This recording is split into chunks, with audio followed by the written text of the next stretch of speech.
я отправился на новое паранормальное расследование. Но, как часто бывает, все пошло не по плану. Мой путь лежит в долину мертвых царей, которая расположена в республике Хакасия. Это места погребения скифской знати. Там много курганов, и самый известный – это Большой Салбыкский курган. Недалеко от него находится двухполюсная аномальная зона, обозначенная двумя менгирами, названными Салбыкскими воротами. Там я должен был встретиться со своим другом из Абакана Денисом Крыловым, и вместе мы собирались исследовать эту аномальную зону. Денис – это охотник, рыбак, путешественник и исследователь мистических мест Хакасии и юга Красноярского края. У него есть свой канал. Там интересно. Заходите, подписывайтесь.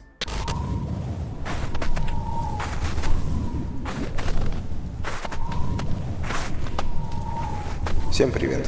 Меня зовут Денис Крылов, и я путешественник.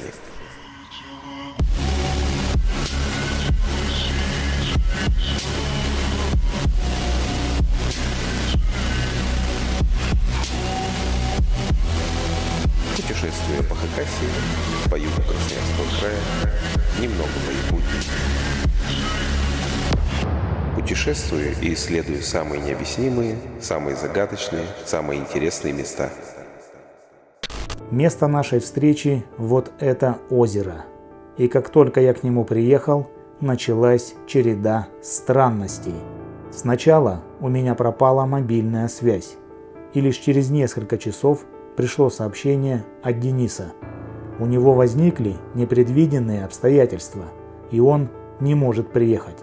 А позвонить не получилось, потому что мой сотовый телефон был недоступен. Вторая странность.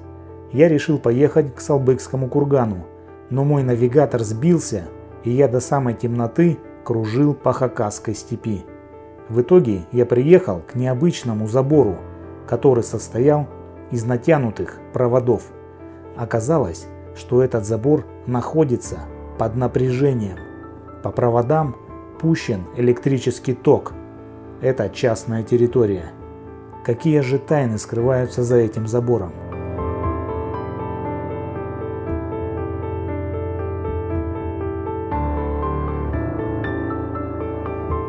Затем произошла третья странность.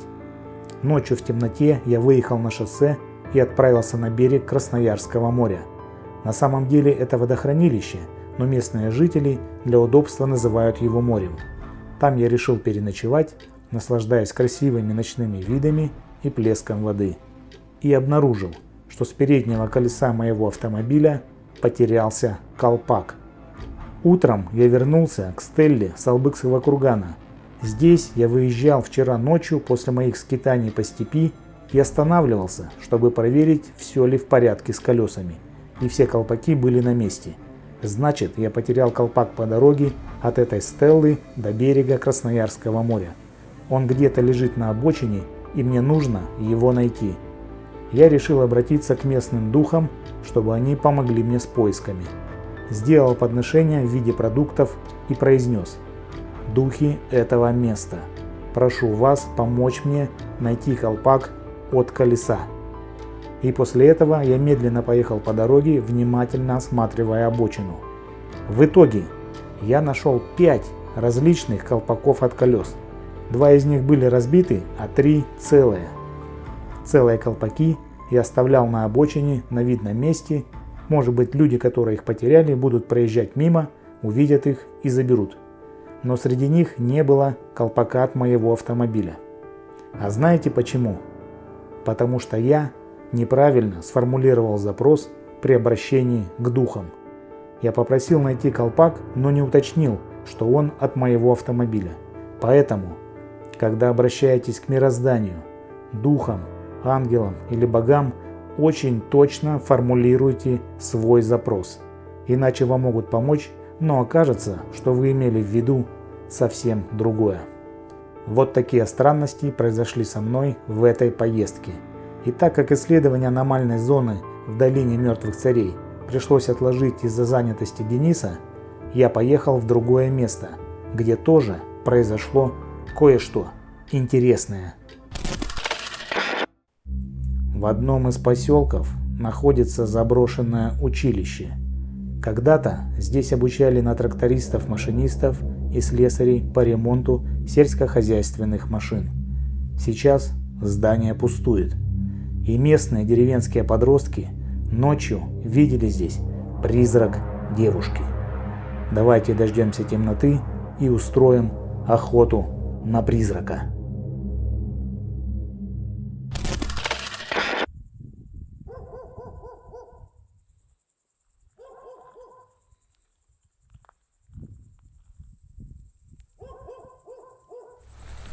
Значит, вот это здание выглядит довольно жутко, потому что заколоченные окна. Вот здесь кругом находятся дома. Здесь где-то в соседнем доме собака лает. Это даже с одной стороны хорошо. Вот. Сейчас буду заходить внутрь, найду вход.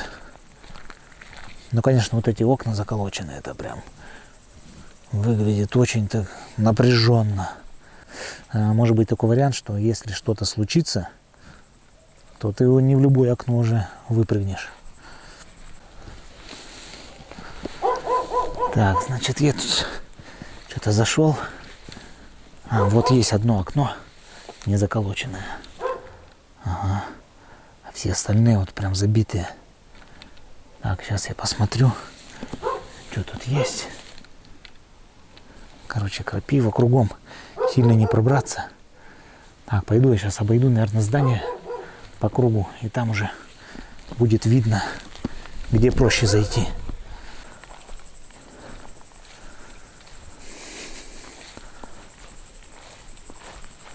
Так, сейчас подойду, загляну. Вот вроде крапивы немного. Что тут творится?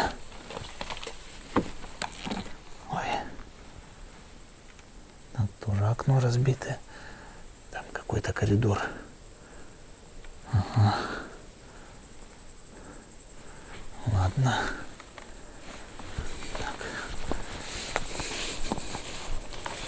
Так, вот здесь дорожка.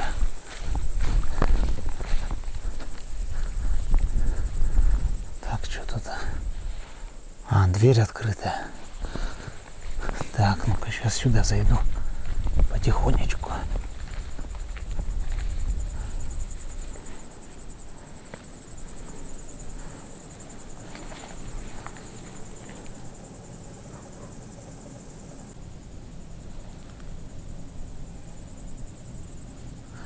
Так, ну вроде тихо. Так, все, захожу внутрь.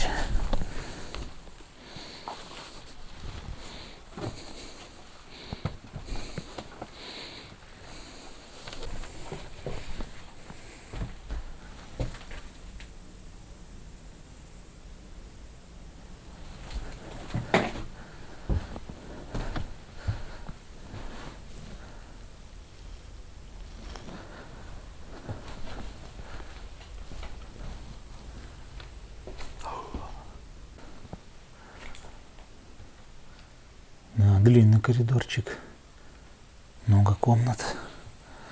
Так, сейчас сюда загляну. Так, это что там маленькое.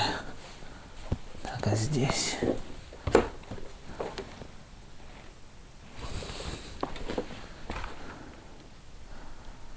Так, комната большая. Здесь разобран потолок. Или обвалился. Вот обвалился, по ходу дела. Короче, здесь все на соплях вот держится.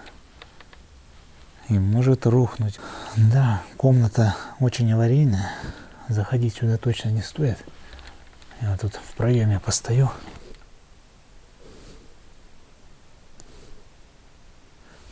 Короче, здание находится посреди поселка. Поэтому ездят машины. Где-то собаки лают. Там может где-то еще какие-то звуки. И поэтому начинаешь на них реагировать. И кажется, что это что-то рядом. Потому что нервы немножко напряжены. Адреналин срабатывает.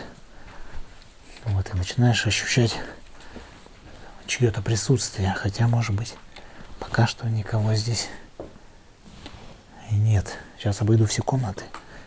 Все осмотрю. И тогда уже буду ставить камеры и ждать. Вот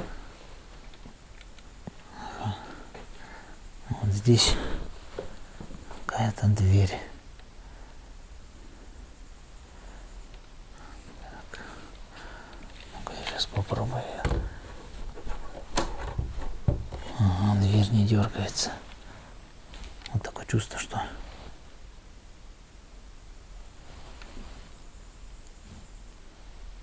какая-то тайная комната запечатана. Ну-ка, что там? Надеюсь, никто не выскочит. Так, ладно, дверь закрыта. Так, не понял. А это что за надпись? Аве Сатанас. Ну, Сатанас, какой-нибудь, сатана какая-нибудь. Я вот не люблю такие надписи на заброшках. Я вот думаю, что вот такие надписи пишут люди немножко не в себе, которые. Вот, и повстречаться с ними может быть очень опасно. Вот.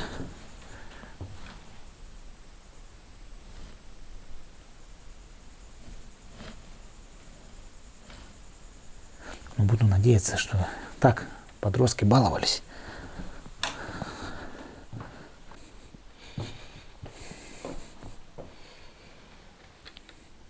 Так, тоже потолок может упасть.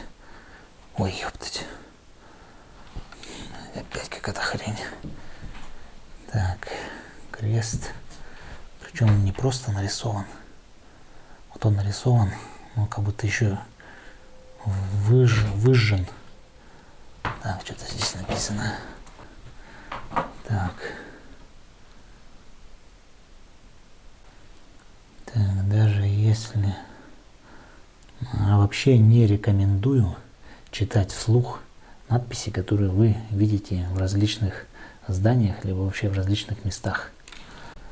Потому что прочитал какие-то слова, написанные кем-то, и, соответственно, произнес какую-то словесную формулу. Она может запустить какие-то процессы, потому что многое мы не знаем, а слова это вибрация. Вот, поэтому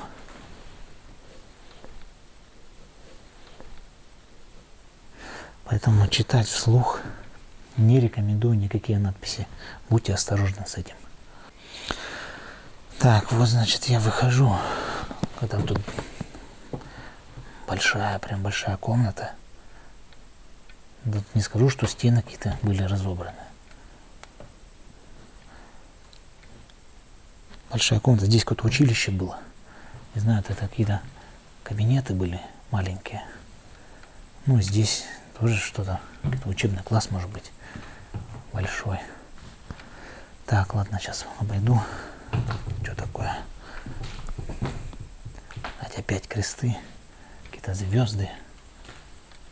Здесь какие-то надписи. Ну, хорошо, хоть краской написано, не кровью.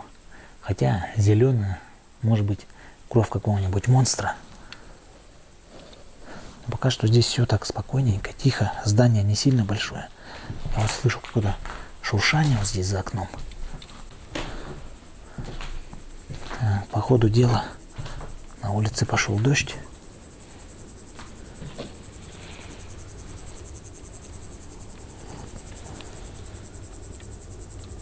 Да, идет дождик.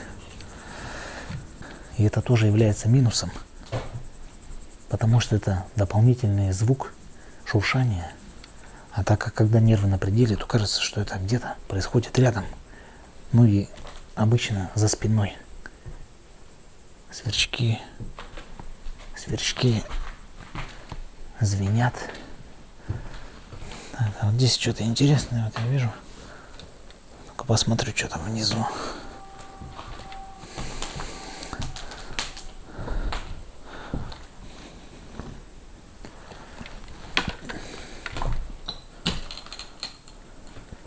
Так, здесь что-то вот. Ой, что-то пробежало. Что-то не понял, как кошка, что ли, пробежала. Там какой-то подвал. Может, кошка под полом лазит. Да, или показалось.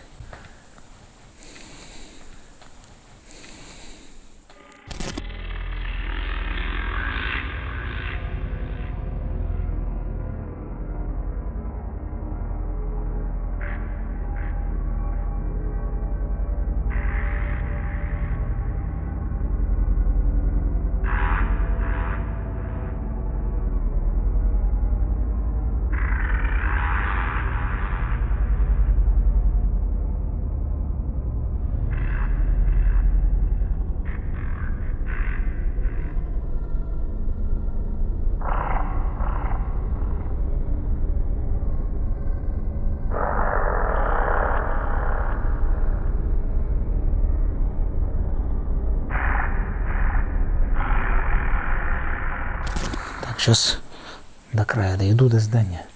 Ой-ой-ой-ой-ой. Так, аккуратно, аккуратно. Отходим в сторону. Тут что-то с потолком не то. Ё-моё.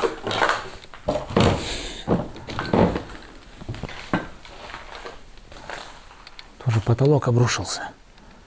Так, а здесь тоже все весьма опасно выглядит. Так, ладно, ну-ка я сейчас сюда схожу. Здесь уже конец здания.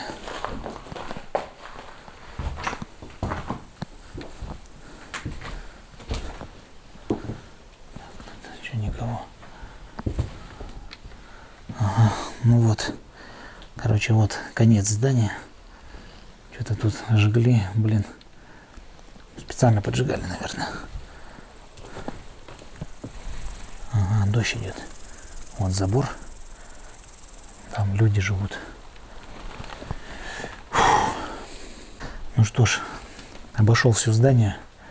Небольшое здание, один коридор, с которого расходятся различные комнаты, кабинеты и одно большое такое, не знаю, аудитория какая-то огромная. Или что здесь было. Вот, значит, что где-то здесь они, значит, видели эту девочку-призрака. Соответственно, поставлю камеры. Наверное, поставлю пару камер и где-нибудь сяду здесь в безопасном месте, так, чтобы мне не привалило, если вдруг что-то будет рушиться. Вот. Ну и желательно так, чтобы сверху над головой был потолок, чтобы никто сверху с крыши не спрыгнул. Это я так уже перестраховываюсь. Вот. Опять я вижу вот здесь кресты рисованные. Ой, не люблю этих ребят, которые вот то сатанисты или кто они, какие-то сектанты. Потому что много-много очень плохих негативных дел они делают. Так, ну ладно, все, ставлю камеры и начинаю следить.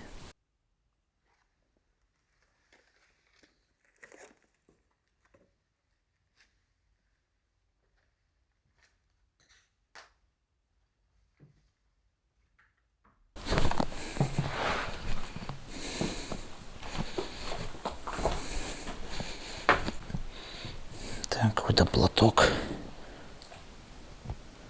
Платок похож, вот как раньше в старину носили бабушки. Такие старинные платки, черные, с какими-то большими цветами. Вот, и у меня вот ассоциация, как ведьма какая-нибудь, колдунья. Не знаю. Ну, мне не нравятся такие платки, цвет такой не очень хороший.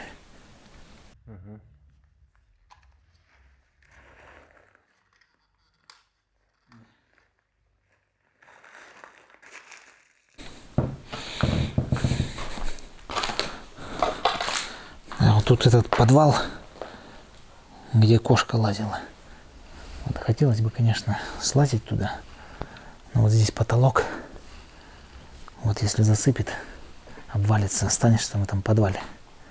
А кто это? Заброшка, кто здесь ходит? Только сатанистки не придут, подожгут здание. И сгорит оно еще. Короче, засыпано, еще и сгоришь. Вот, поэтому в подвал хочется, но не полезу.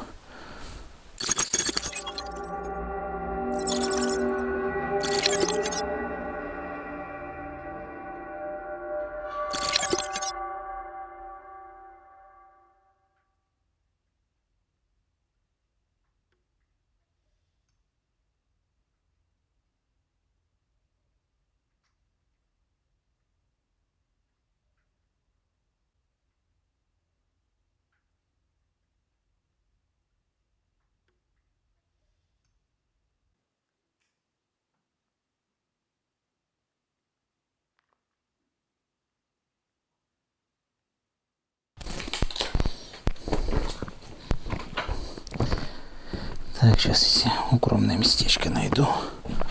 Вот здесь. Короче, свет выключу. Все. Буду сидеть ждать. Самое сложное — это сидеть в засаде. Не шевелиться, не шуршать. И не разговаривать сам с собой или с камерой. Вот. Ну что ж, охота началась. Призрак, приди.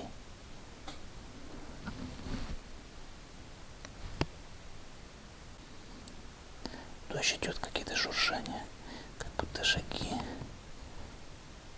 Но призрак-то, наверное, ходит тихо, не касаясь земли. Не по полу ходит, наверное, летает. Не знаю. Если придет, посмотрим.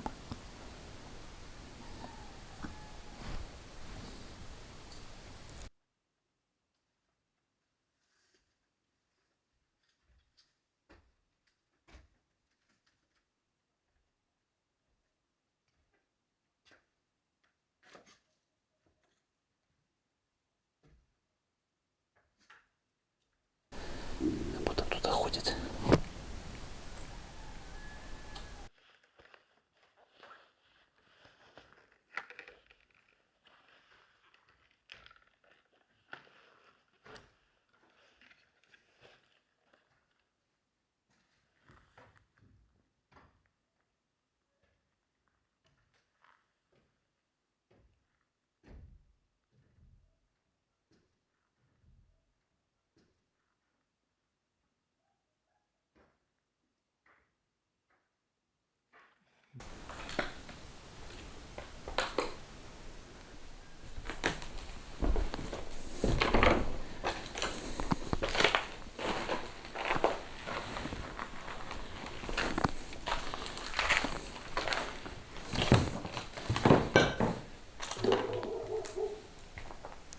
Эй, привет. Эй, привет. Эй. Ты слышишь меня? Эй, привет.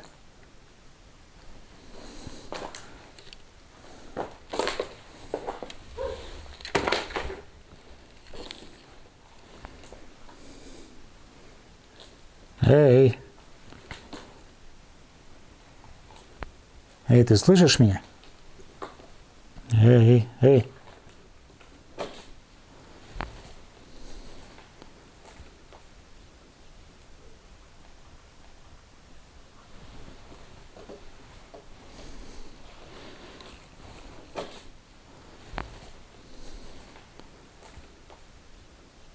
Ты что, наркоманка, что ли?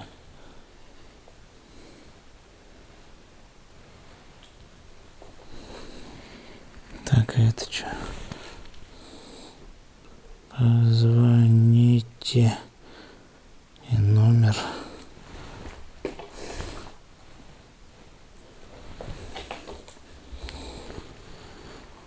Эй, позвонить, что ли? Эй. Эй. Ну-ка, я сейчас позвоню.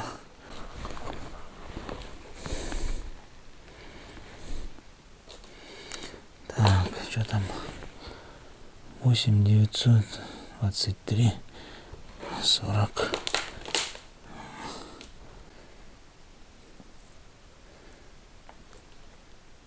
Алло, алло, здравствуйте.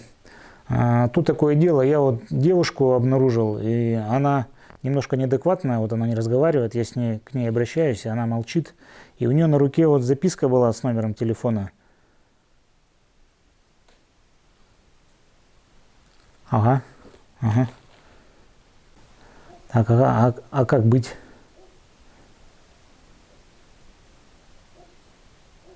Мы находимся сейчас в заброшенном училище, старом заброшенном училище здесь. Знаете, да, ага, ага.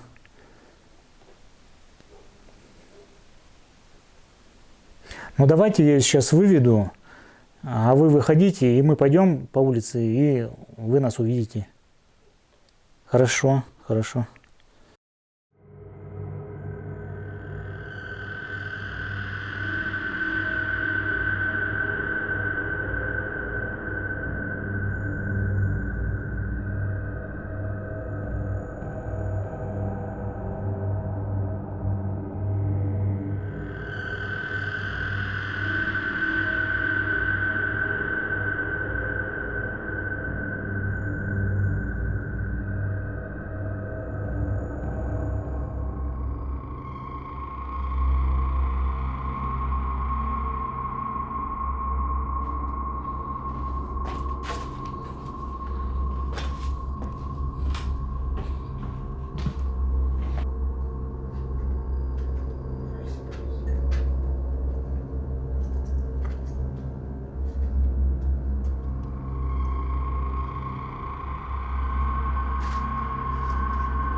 Здравствуйте. Здравствуйте. Ваша дочь? Моя. Вы что, на камеру снимаете? Да, это у меня фонарик на камере, я фотограф. Что, скажите, а что как бы с ребенком-то? Ну вот, лунатик Лунатик. бывает, пропадает по ночам. Что, каждую ночь, что ли, так ходит? Нет, не каждую, но бывает. Приходится искать. Вот ей бирочку уже написали, чтобы если вдруг кто-то увидит, позвонили, Да, конечно, сообщили. опасно так бродить одной. Конечно, опасно. А вы в больницу-то обращались? Обращались, выписали нам успокоительные, лечимся. не но помогает? пока вот еще результат не окончательный. Ну, понятно. А что, так надолго уходит? Ну, когда час-два, Час-два? да. А то сама возвращается или вы ищете ее постоянно? Когда сама бывает придет, когда ищем. И часто такое у вас? Не часто, но бывает. А как она выходит из дома? Вы закрываетесь там, Но, чтобы выйти не могла-то? конечно, закрываем все, но она открывает. Ключ А отмыкает. сама? Да. А изнутри? Да. Все это неосознанно получается. Да, ну это беда про меня, не знаю. Конечно. Ну ладно, что, лечитесь, выздоравливайте. Спасибо вам. Спасибо, что привели. Ага. Да, я хожу там по заброшке, это, фотографии делаю. Тут смотрю, человек зашел. Думаю, странно, я ей привет, она молчит. Я подумал, наркоманка какая-то. Потом смотрю, номер, давай звонить. Спасибо, Так. что позвонили. Ага. Ну ладно, всего доброго. Спасибо, всего доброго. Ага, до свидания. До свидания. Всего выздоравливайте. Спасибо.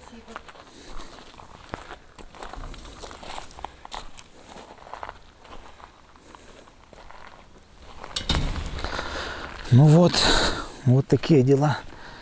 Искал призраков, а нашел лунатика. Вот, ладно, надо идти в заброшку, у меня там камеры стоят, а то сейчас какие-нибудь ребята зайдут, бичи там, бомжи, и камеры мои тоже уйдут, как лунатик вот этот, своим ходом. Да, что-то вообще не ожидал. Вот как бывает-то.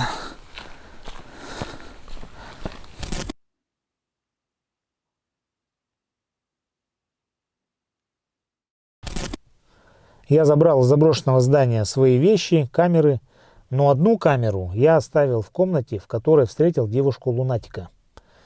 До утра, до рассвета остается часа 3. Пусть камера записывает, а я сейчас позвоню Паше.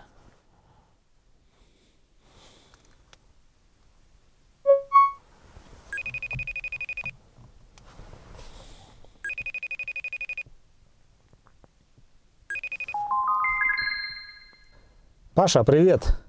Как ты? Как здоровье? Привет, Андрей. Я нормально. Сам как? Да все хорошо. Нужен твой совет. Я сейчас в одном поселке на расследовании, и здесь есть заброшенное училище. В нем местные деревенские ребята якобы ночью видели призрак девушки. Я устроил засаду, и девушка действительно пришла. О как! Призрак? Нет, обычная девушка, человек. Но оказалось, что она лунатик. У нее редкая болезнь лунатизм, и по ночам она уходит из дома, и часто ее обнаруживают именно в этом заброшенном здании. Лунатизм, говоришь? И ходит в одно и то же место? Да, я разговаривал с ее мамой. Они ходили по врачам, им назначили лекарства, но они не помогают. Нет, это не лунатизм. Она не просто так туда ходит. У нее была цель. С какой целью?